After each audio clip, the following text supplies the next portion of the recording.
आजको यो भिडियो रहेको छ रातो मच्छरनाथ मन्दिर ढुङ्गामतीको।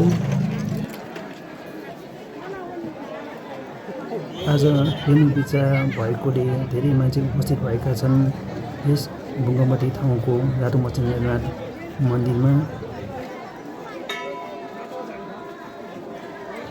यो रातो मच्छरनाथको जात्रा सकेपछि 4 दिनपछि यस ढुङ्गामतीमा भक्तजनहरू हेर्न आउनेलाई नै पेनु बिचा भनिन्छ र यो पेनु बिचाको दिनमा धेरै मान्छेहरू उपस्थित भएका छन्।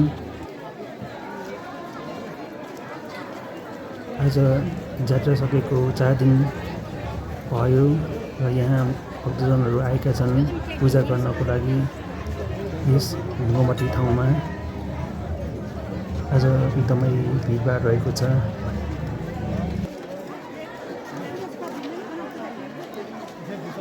यो पेनु बिचा पर्व वर्ष एकचोटि मनाइने भएकोले यहाँ धेरै भिडभाड हुने गर्दछ यस ठाउँमा। भक्तजनहरू बिहान बस्दै पूजा गर्दै यस ठाउँमा आजको दिन ठाउँ एकदम रमाइलो भइरहेछ र म यहाँ यस ढुङ्गामती ठाउँमा रातो मच्छरनाथको दर्शन गर्दै